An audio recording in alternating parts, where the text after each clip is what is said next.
Bonjour, je m'appelle Raphaël Cavalier, je suis responsable du pôle droits de l'enfant et adoption au département du Nord, créé en 2020 afin de répondre aux objectifs fixés par la loi du 14 mars 2016 portant réforme de la protection de l'enfant.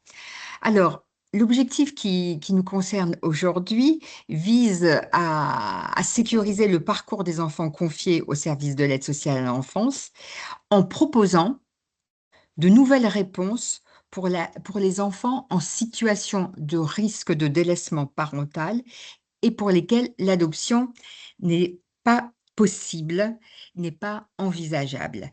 Ainsi, la question de l'accueil durable et bénévole, en mobilisant le capital social des enfants, a fait l'objet d'un projet prioritaire pour le département du Nord qui a, dans les années 2021, conventionné avec l'État, dans le cadre de la stratégie de la protection de l'enfance, une contractualisation qui s'est traduite par, d'abord, la création d'un chargé de projet ADB parrainage, en la personne de Mathilde Delbande, qui va intervenir après. Alors, je tiens à préciser que ce chargé de projet ADB, j'ai souhaité qu'il intègre la CSEC, donc cette instance prévue par la loi de 2016, hein, qui avait en charge un certain nombre d'obligations, notamment d'interroger la situation des enfants de moins de 3 ans, donc que l'accès sec puisse être nourri par les actions, le regard de ce chargé de projet était fort intéressante et elle l'est toujours d'ailleurs. Donc, une contractualisation, donc je répète, qui se traduit donc par la déclinaison d'un projet, d'une réflexion travaillée et plutôt aboutie, donc une création d'un chargé de projet, plus, et c'est là la richesse et peut-être la singularité du Nord aujourd'hui, le financement de 2 associations chargées, quant à elles, plus particulièrement de la mise en œuvre de ce dispositif ADB, pionnier dans le Nord et en lien, donc des actions de 2 associations en lien avec les services de protection de l'enfance et avec le pôle droits de l'enfant et adoption dont Mathilde dépend. Je voudrais que Mathilde va vous expliquer la déclinaison de ce dispositif inédit qui a été mis en œuvre dans le Nord en 2021.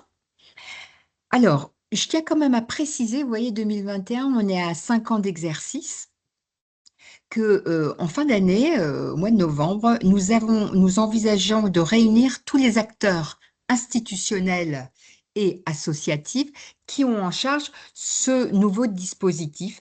Il va s'agir d'abord de partager des expériences réussies, pas abouties, de s'interroger, d'évaluer un petit peu ce qui a été positif, ce qui a pu constituer des entraves et surtout, ce temps de rencontre de novembre va être vraiment la première marche d'une évaluation de ce projet, hein, qui porte déjà ses fruits, qui présente des limites aussi, mais pour nous permettre justement de travailler dans les années à venir, hein, toujours en se centrant sur les projets des enfants. En fait, c'est les enfants qui vont nous mener, parce que certains projets ADB, dans le capital social des enfants, aujourd'hui, se sont traduits par de belles aventures humaines et qui aboutissent à des liens d'attachement, bien sûr, mais aussi à des liens juridiques nouveaux on peut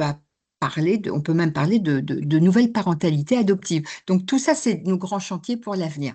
Mais là, pour l'heure, moi, je voudrais céder la parole à Mathilde Delbande, hein. Je tiens à préciser que Mathilde a longtemps été cadre en protection de l'enfance sur le territoire. C'est ce qui faisait sa richesse aussi. Elle est juriste de formation, double richesse, et elle a des capacités aussi de patience, parce que l'ADB, c'est du sur-mesure.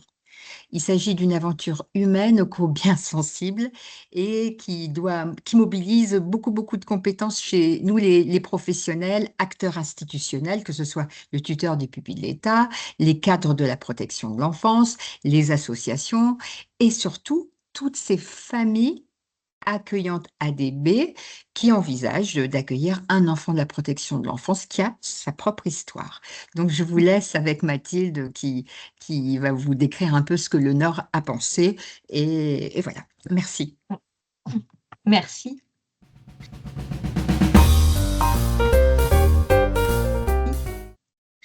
Donc, en effet, je suis Mathilde Delbande.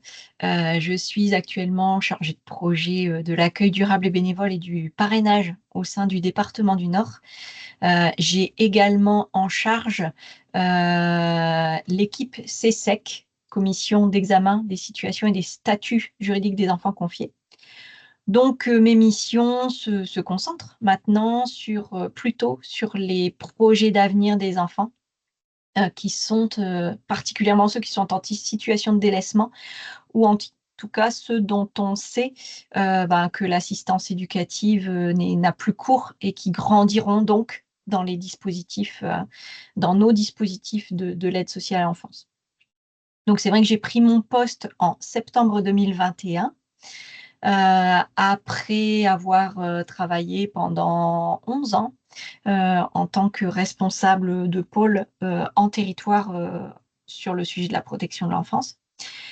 Et je l'ai vu vraiment comme une très belle opportunité de continuer à œuvrer pour le champ de la protection de l'enfance, mais peut-être de manière différente, alors sans absolument renier ce que j'ai pu faire auparavant, et c'est un travail qui reste ô combien indispensable.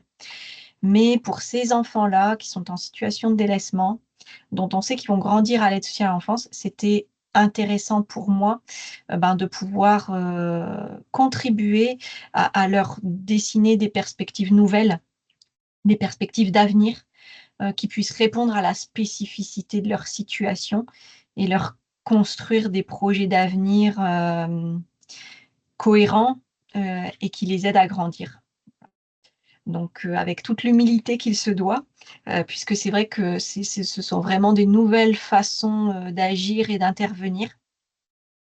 Et on a été aidé en cela au département du Nord, parce qu'en effet, il y a eu un portage très volontariste de nos décideurs de l'époque pour développer l'accueil durable et bénévole.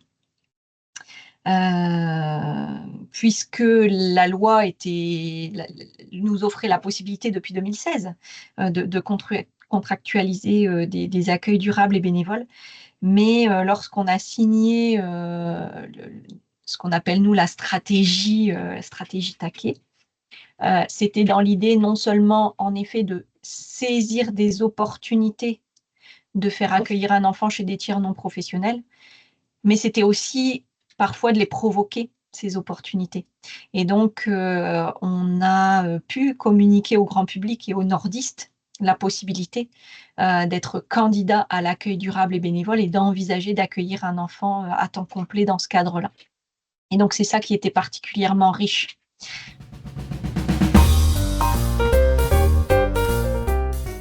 Donc, depuis 2021, on a pu contractualiser 216 projets d'ADB dans le département du Nord. Alors, je vais peut-être introduire une petite subtilité et un détail, mais pour nous, l'accueil durable et bénévole, ça correspond vraiment à deux réalités qui sont différentes, puisque on a envisagé des ADB sur la base d'accueil provisoire à la demande des parents. Donc là, pour le coup, ça correspond à des situations pour lesquelles on sait que l'enfant ne peut pas rester au domicile parce qu'il y a une situation de danger ponctuel ou pérenne, ou un risque de danger, en tout cas, qui ne permet pas que l'enfant reste au domicile. Et quand on identifie une personne dans l'entourage des parents qui peut répondre, on peut faire signer un accueil provisoire aux parents pour que l'enfant soit orienté non pas en famille d'accueil ou en maison d'enfants, mais en ADB chez ce tiers familial identifié. Donc, en ça pourrait ressembler à un TDC administratif. Voilà. Je laisse cette réalité-là de côté puisque c'était utile de le faire et on a eu raison de le faire, mais derrière ces montages-là, on sent bien que la dénomination de durable, elle n'a pas la même valeur puisqu'elle est faite sur la base d'un accueil provisoire. Donc, c'est une réalité vraiment à part. Mais ce qui a été le cœur de nos préoccupations, ce sont vraiment les ADB qui se sont mis en place pour les enfants qui sont en délégation d'autorité parentale ou sous tutelle d'État, ou les enfants pupilles. Voilà. À ce jour, on a 80 ADB en moyenne enfin oui, on a 80 ADB dans le département du Nord. Et sur ces 80 ADB, il y en a 30 qui se sont réalisés suite à ce que nous, on a appelé un accordage, c'est-à-dire chez des personnes qui ne connaissaient pas l'enfant auparavant, mais qui se sont portées volontaires pour s'intégrer dans le dispositif. Donc la proportion, elle est quand même assez intéressante. Depuis le début de l'ADB dans le département du Nord, donc depuis 2021, des accordages, on en a réalisé 43 au total. Donc si je vous dis qu'on en a réalisé 43 et qu'aujourd'hui, il y a 30 enfants qui sont en accordage, ça veut bien sûr dire qu'il y en a qui se sont terminés. Et il y en a qui se sont terminés parce que malheureusement, le projet n'a pas pu se pérenniser et qu'il a fallu prendre d'autres décisions pour l'enfant. Mais il y en a également qui se sont terminés parce que la situation a évolué favorablement et que les conditions étaient remplies pour, en effet, qu'un projet d'adoption puisse être formalisé pour eux. Mais sur les 43 accordages qui se sont réalisés, il y a eu 6 projets d'adoption. Voilà. Donc c'est important de mettre les chiffres derrière parce qu'on voit bien que c'est pas la majorité, et d'ailleurs, c'est pas le but que nous, on recherche. Quand on met en place un projet d'ADB, c'est vraiment dans l'objectif que l'enfant il puisse être accueilli de façon durable chez des tiers non bénévoles et qu'il puisse se trouver à sa place sans forcément avoir le lien de filiation, mais qu'il trouve sa place et qu'il trouve les adultes qui l'aideront à grandir. Voilà. C'est ça qui est le plus important, et on voit que c'est ça qui a le plus d'impact sur le développement de l'enfant. Ensuite, si le contexte évolue et si les choses font que le statut évolue et que c'est possible, bien sûr qu'on le fait, mais on met toujours en garde les candidats à l'ADB pour leur dire que ce n'est pas une finalité et qu'on ne pourra jamais leur garantir dès le début que l'enfant pourra être adopté. Voilà. Donc, il faut qu'ils sachent. Voilà, et pour adopter, justement, on sent bien aujourd'hui qu'il faudra qu'on renforce, hein, c'est l'objet de nos chantiers, de nos discussions avec Mathilde et les 2 responsables de service du pôle, hein. Je précise que le pôle droit de l'enfant et adoption s'est articulé, pour faire simple, autour d'un service dédié au projet des candidats qui orientent leur projet autour de l'agrément en vue d'adoption, autour de parrainage, autour de l'ADB, et l'autre service concerne davantage les projets des enfants pupilles de l'État et ou accueillis en protection de l'enfance. La référence à laquelle fait allusion Mathilde, il s'agit de ces projets d'enfants, de ces projets d'avenir, vous voyez. Mais on sent bien que quand il s'agit de s'orienter vers l'adoption, parce qu'on a pu regarder vos vidéos, hein, les vidéos ô combien intéressantes, voilà, je pense que là, il faudra consacrer certainement un temps, comme nous le faisons maintenant pour les familles d'accueil, qui orientent leur projet vers l'adoption des enfants qui étaient confiés. Ben, la même chose, la même réflexion ira certainement nourrir les projets de ces enfants qui vont se traduire par un lien juridique, l'adoption. Et j'ai pour habitude maintenant de parler de nouvelle parentalité adoptive. Mais tout ça, c'est notre feuille de route pour l'avenir 2027. Voilà, pour compléter un peu les propos de Mathilde.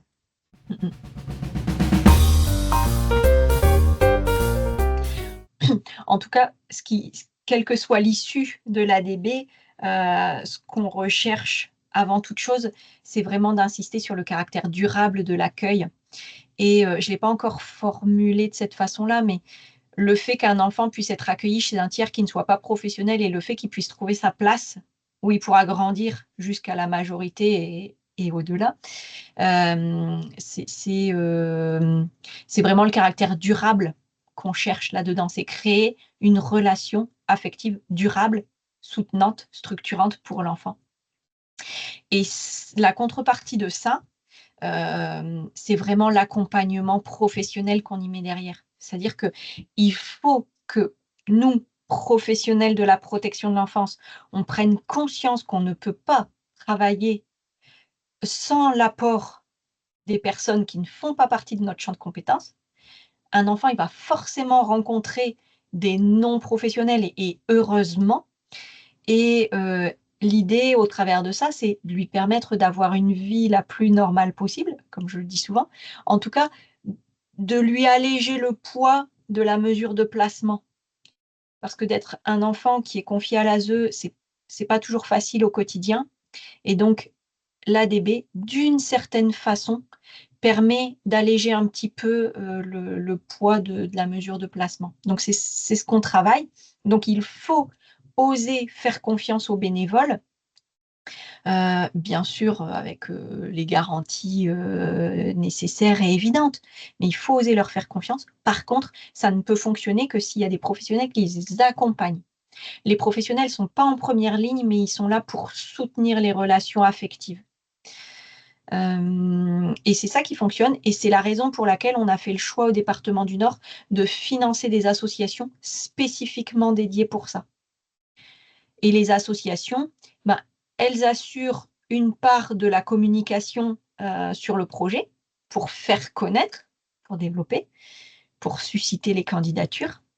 Elles évaluent les candidatures, alors selon un protocole qu'on a élaboré en commun.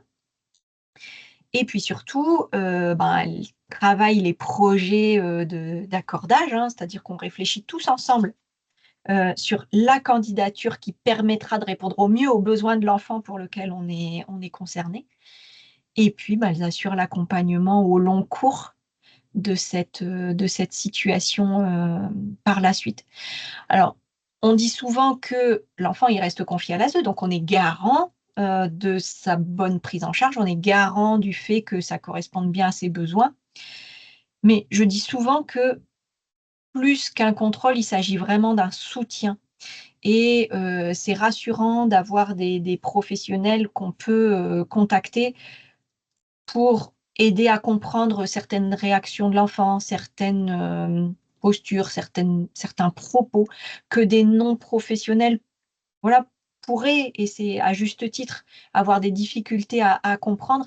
Les professionnels vont pouvoir le mettre en lien avec tel élément de l'histoire de l'enfant, avec telle résonance, avec telle posture que l'accueillant a prise de façon consciente ou inconsciente, mais c'est vraiment du soutien, beaucoup plus que du contrôle. On est là pour réfléchir tous ensemble autour de l'enfant à ce qui correspondra le mieux à ses besoins. Et là, on peut vraiment dire que l'accueillant, il fait partie vraiment intégrante de l'équipe, alors non pas de l'équipe professionnelle, mais de l'équipe en charge du bien-être de l'enfant.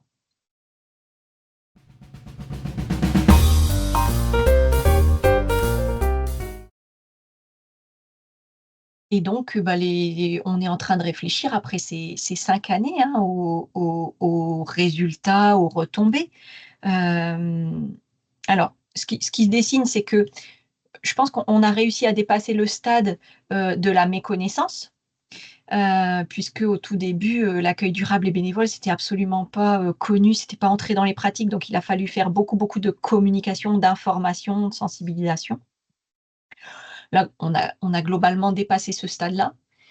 Je pense qu'au département du Nord, on a en grande partie dépassé le stade de la résistance, puisque bien sûr, il y en a eu.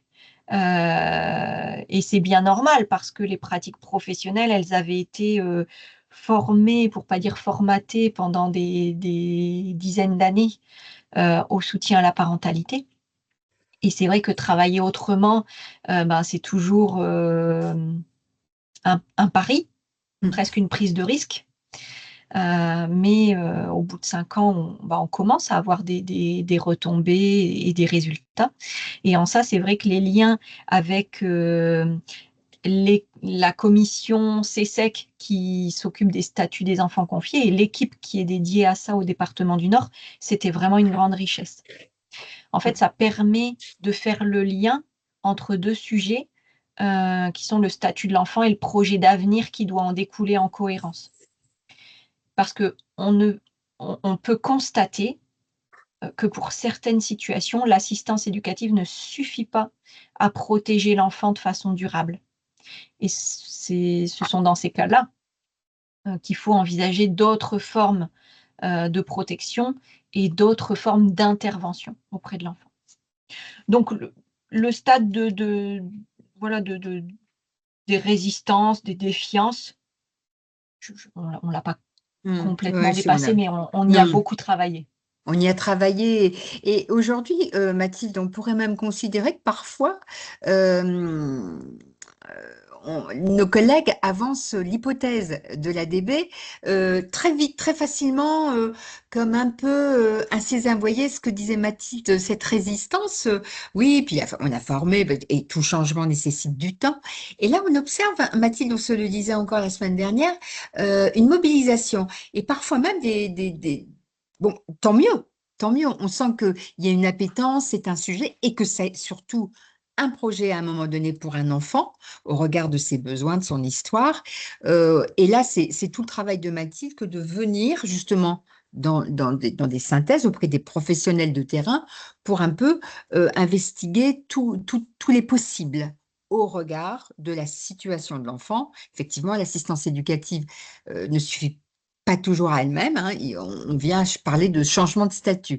Et après, vous voyez, et il y a tout le préalable quand même à revisiter, à stabiliser aussi, parce que Mathilde va vous donner des éléments très opérationnels. Pour quels enfants? Tous les enfants ne sont pas concernés. Et quels sont les prérequis? Et c'est vrai que Mathilde Delbande intervient de plus en plus, et puis bon, on communique beaucoup, hein, le pôle droit de l'enfant et adoption. C'est pas que l'adoption, il y a d'autres choses, et c'est vrai que les freins ont été levés. Là est venue la période d'apprentissage, hein, de ces projets pour les enfants, qui s'est traduite d'ailleurs par l'élaboration d'outils. Que dit la loi?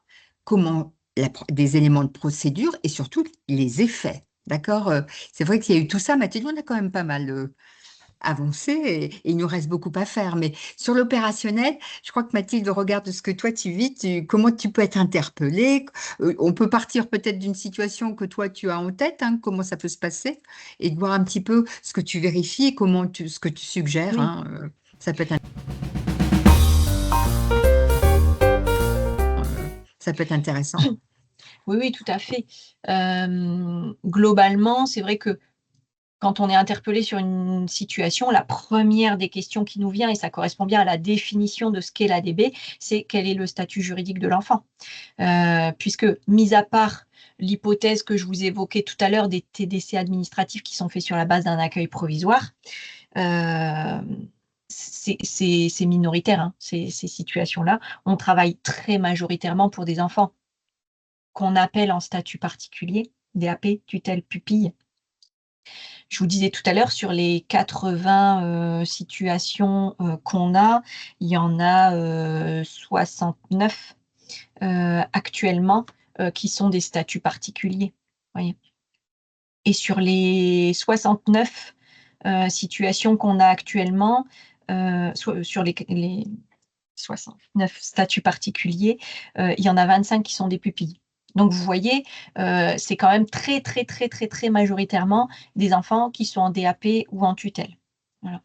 Donc la première question, c'est toujours le statut juridique de l'enfant et ensuite, on va réfléchir, à ses besoins, à la réponse à ses besoins et ce qui va, caractériser l'ADB, c'est vraiment, je vous le disais tout à l'heure, cette dimension durable. C'est-à-dire, il faut réussir à se projeter, non pas à l'instant présent, mais quel avenir on veut construire pour cet enfant-là. Et c'est en ça que la décision, elle n'est pas toujours simple à prendre, parce qu'on a, parfois des enfants, heu, qui sont accueillis dans de bonnes conditions, mais quand on réfléchit, quand on sait qu'il y aura un changement de lieu d'accueil à moyen terme, soit parce que la maison d'enfants, elle a des restrictions liées aux tranches d'âge des enfants, soit parce qu'on sait que l'assistant familial qui accueille l'enfant, ben, il aura un projet de retraite dans 3 ou 5 ans. On sait que cet enfant-là, à terme, va vivre une rupture.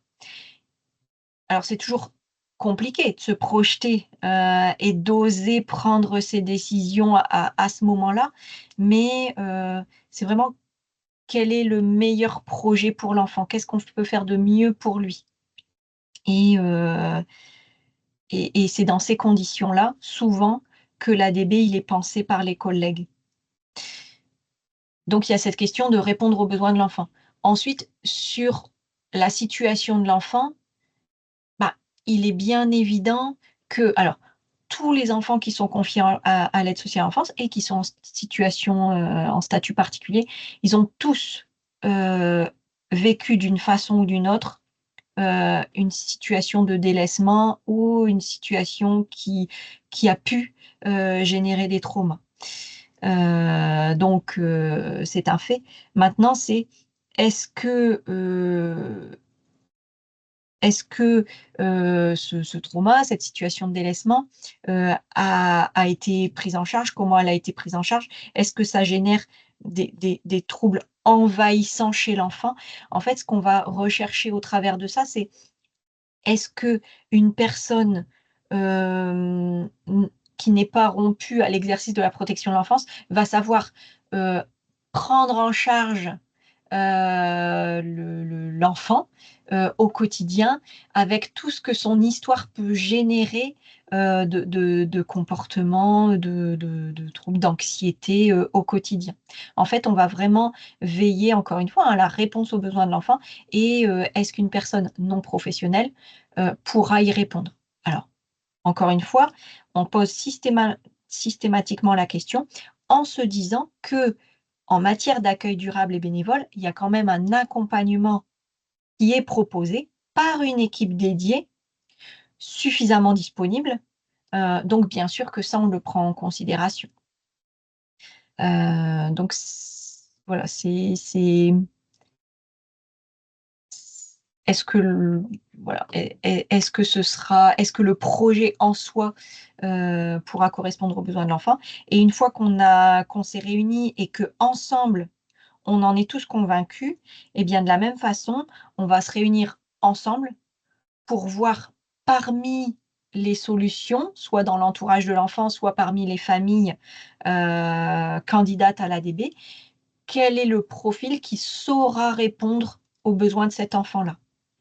Ce qui signifie que quand je valide une candidature ADB, j'informe toujours les candidats que je ne peux absolument pas leur donner une durée moyenne, d'attente. Je ne peux pas leur garantir que le projet se concrétisera et je peux encore moins leur donner de délai moyen, parce que ce sont vraiment les besoins de l'enfant qui vont guider notre réflexion pour faire en sorte d'apporter au mieux la réponse aux besoins de cet enfant-là. Mmh. Par exemple, il arrive fréquemment qu'en matière d'accueil durable et bénévole, il y ait un maintien des liens avec la fratrie ou avec un grand-parent, quelquefois même avec l'ancienne assistante familiale de l'enfant. Et il faut que les candidats les accueillants, qui accueilleront cet enfant, s'engagent à maintenir ces liens affectifs qui étaient présents dans le parcours de l'enfant. Voilà.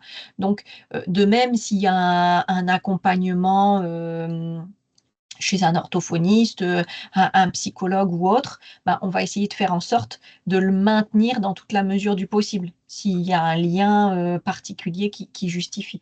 Donc, tous ces critères de recherche vont guider, notre réflexion, pour trouver le profil le plus idoine à la situation. Mmh, mmh mh. Et une fois qu'on s'est mis d'accord, tous ensemble, il faut qu'on soit tous convaincus que C'est c'est la meilleure exactement ça. situation de l'enfant.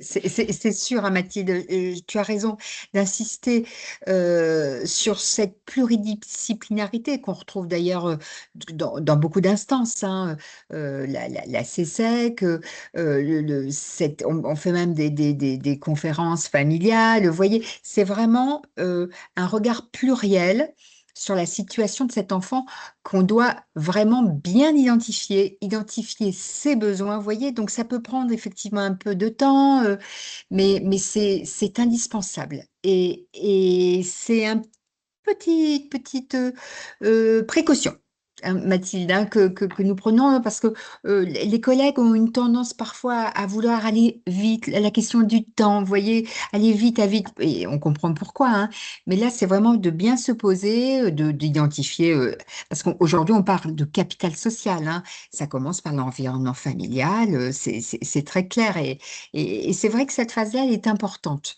Et d'ailleurs, on a même créé des instances en plus de la CSEC une fois par mois, on fait des commissions de projet de vie que j'impulse avec le tuteur des pupilles d'État, avec Mathilde bien sûr, avec un chef de service, même des Skilbé ou Madame Scamps. Et là, d'ailleurs, on vient de changer encore les modalités d'organisation de cette réunion et Mathilde vient en plus évoquer les projets de ses enfants pour lesquels elle est interpellée, qui sont en DAP ou tutelle, et voir un petit peu ce vers quoi on va. Vous voyez, l'idée, c'est vraiment de partager et peut-être de voir l'avenir se dessiner. Enfin, et on vient de pratiquer. En fait, on s'adapte, hein, et Mathilde vient ramener, partager les situations pour lesquelles elle est interpellée. C'est bien ça, Mathilde, hein, je crois, Oui, hein. oui, oui. On avance. Donc, donc en effet, ce temps de préparation, il est important et il implique tout le monde et notamment le lieu d'accueil, parce qu'il faut que l'enfant, il se sente porté vers ce projet, et que ça génère pas chez lui une forme d'angoisse ou de conflit de loyauté. Donc, on soigne un petit peu la préparation, et puis, bah, quand on est tous convaincus, d'avoir trouvé, les accueillants qui correspondraient à ses besoins, on présente la situation de l'enfant, au candidat, mais de façon anonymisée, heu, en mentionnant tous les éléments de l'histoire de l'enfant. Je vous disais tout à l'heure, quand il y a du maintien des liens, on bien sûr qu'on en fait état, parce qu'on leur demande de s'engager, à respecter ce parcours de l'enfant et son histoire. On leur demande de s'engager et on sait que l'association qui les accompagnera sera garante de cet engagement. Donc, c'est vrai que j'ai pour coutume de dire: «Ce sont pas des bonnes résolutions qu'on prend en janvier et qu'on est content de tenir jusque juin». C'est vraiment un projet, d'avenir, tant pour l'enfant que pour les accueillants. Et donc, ce sont des décisions qui se prennent pas à la légère, donc on présente la situation de l'enfant de façon anonyme et on laisse un petit délai, pour qu'ils puissent nous donner leurs réponses. Bon, alors les réponses, elles sont souvent quand même, rapides et enthousiastes, mais néanmoins, c'est vrai qu'il faut prendre le temps, il faut peser, tous les enjeux qu'il y a derrière. Et puis une fois qu'on a leur accord, on va présenter, bah, voilà les accueillants, à l'enfant sous forme d'albums photos, de petites vidéos, de supports, ça peut être très poétique, enfin on a des formes, diverses et variées. Et puis, suite à ça, bah, on met en place, bon, bien sûr l'enfant donne son avis aussi, hein, pour nous confirmer qu'il se projette, au sein de cette famille. Et puis, va s'en suivre la période d'accordage, c'est-à-dire la mise en relation progressive entre les accueillants et l'enfant.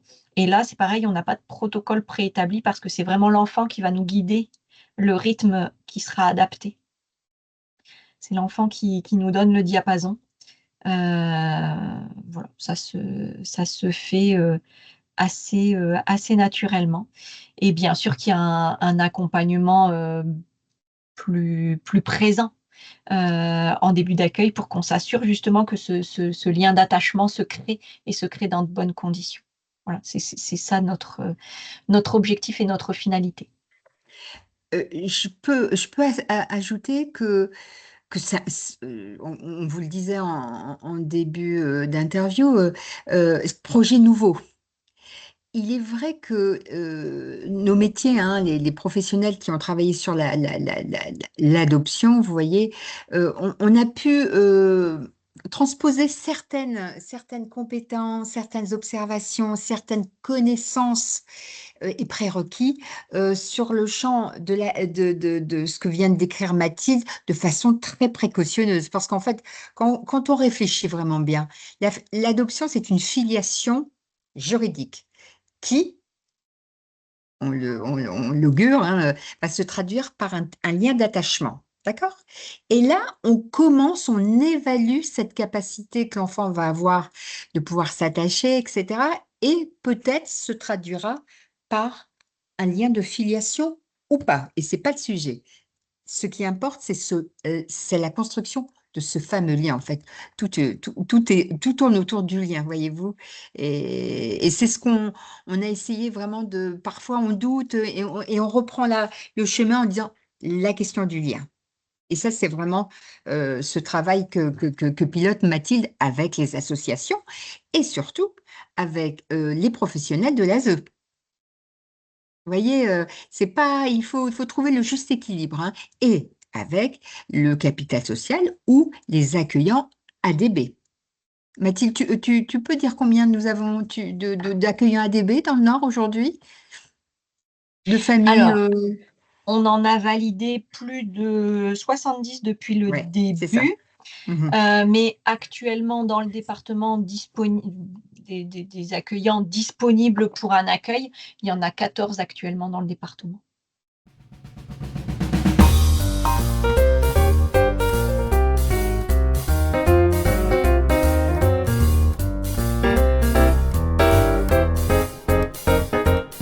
Pour illustrer peut-être de façon concrète, ce que je venais de dire du processus, je peux vous parler, de la situation des enfants, accueillis par, Maxime, et son mari.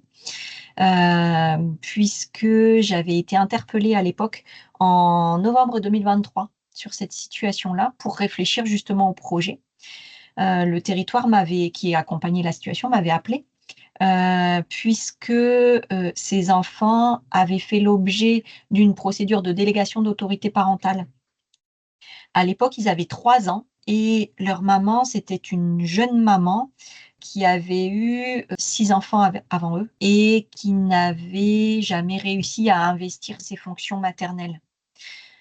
Donc on savait, c'est comme je vous disais tout à l'heure, la mesure d'assistance éducative parfois ne suffit pas. Quand il y a pas de sensibilité parentale, c'est compliqué de travailler pour développer les compétences. Quand les parents ne parviennent pas, pour X ou Y raison, à identifier les besoins de leur enfant, c'est compliqué d'intervenir au plan technique pour les aider à y répondre. Donc ils étaient en DAP. On savait qu'il y aurait pas de projet de vie commune, avec, leur mère. Ils étaient en famille d'accueil et on savait que la famille d'accueil avait énoncé son projet de départ en retraite en 2025, donc c'est-à-dire 2 ans plus tard. Et donc le territoire, à ce moment-là, une fois qu'ils ont eu la DAP, les professionnels se sont dit justement à juste titre, eh ben, peut-être que pour ces enfants-là, il faut penser autrement. Il faut leur permettre de ne pas grandir dans nos dispositifs classiques. Quand je dis ça, je ne veux absolument pas, décrier, ni les maisons d'enfants, ni les familles d'accueil.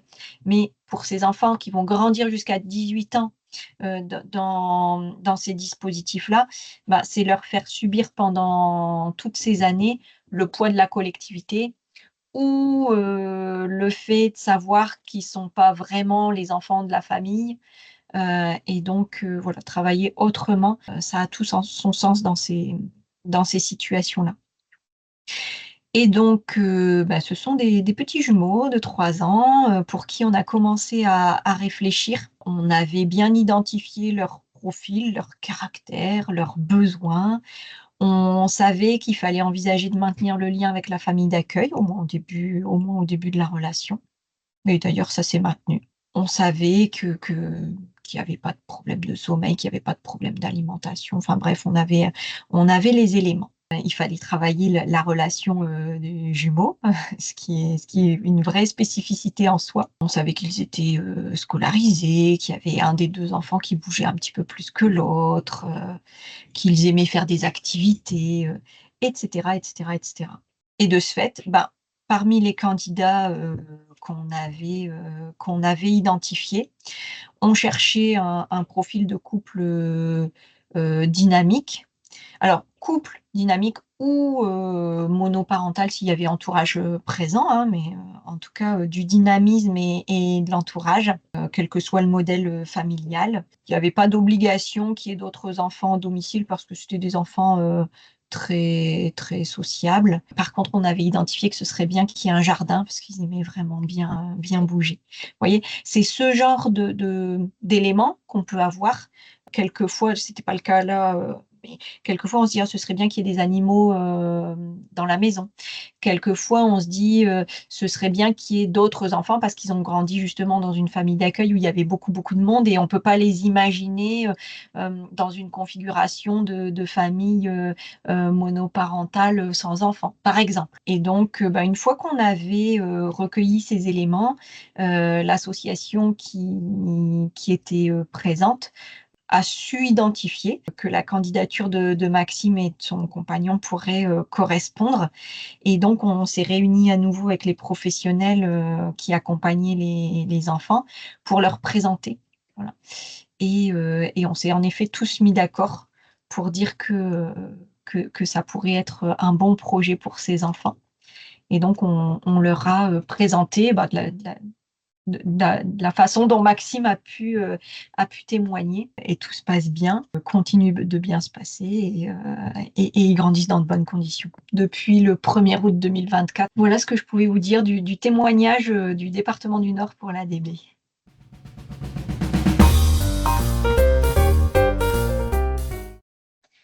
Donc, dans le département du Nord, l'ADB a pu se développer grâce à l'implication du milieu associatif.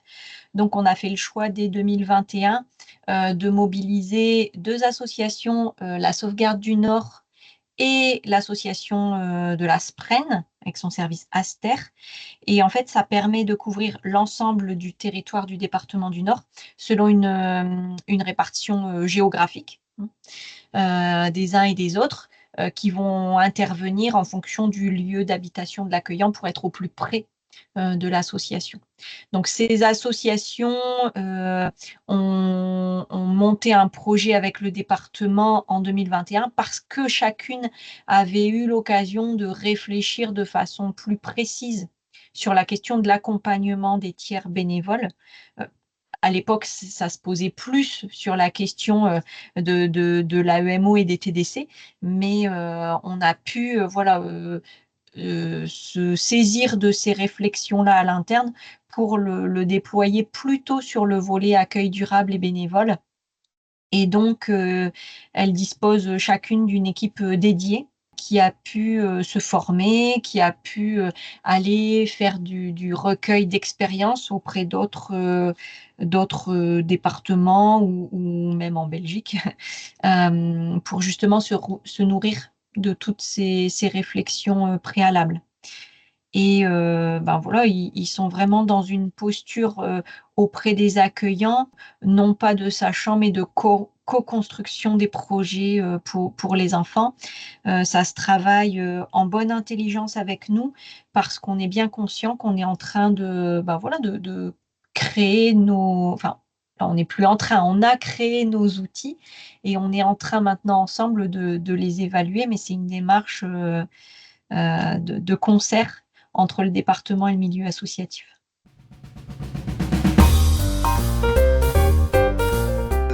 Madame Delbande et Madame Scamps, qui est la responsable du service en charge des projets des candidats, ont des temps de réunion, de travail, des comités techniques réguliers, hein. Mais là, il était temps qu'on se pose, vous voyez, tous ensemble.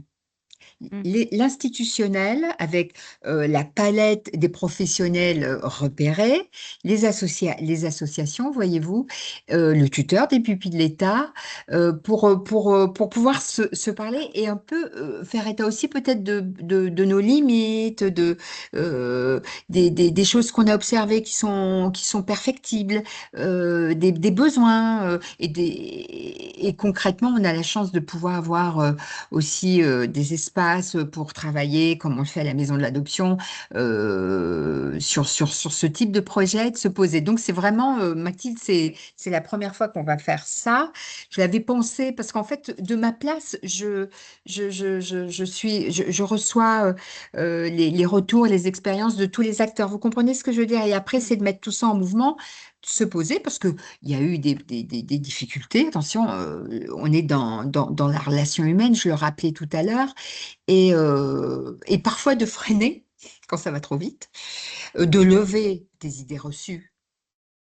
Parce que vous voyez, une expérience qui se vit mal, peut, peut, peut mettre un petit peu, peut venir interroger un dispositif et on part sur des idées reçues, des résistances et c'est pas le but. Il faut pouvoir les dire. Donc on a ce temps fin novembre et puis on a déjà des idées pour 2027 sur ce qu'on peut rendre perfectible, etc. Puis on a des territoires. Nous étions avec Mathilde il y a quelques mois sur le Cambrésis parce que justement il y avait eu euh, une ou deux expériences un peu compliquées et le cadre local avait voulu en disant comment faire, venez, faut lever les résistances. Donc, un peu l'exercice d'aujourd'hui, j'avais planté un petit peu le décor. Les associations étaient là, Mathilde était là. Le cadre qui nous recevait vraiment avait fait un diagnostic et puis ben on retravaille d'autres choses là, vous voyez. Il faut du temps. Il y a le temps de l'enfant, il y a le temps de l'institution. Voilà quoi, des projets, une collègue qu'on reconnaît, à laquelle on pense beaucoup, parler de projets pionniers pour le département du Nord, elle se reconnaîtra, et on pense fort à elle, et puis on avance et on avance, hein, Mathilde. Tout à fait.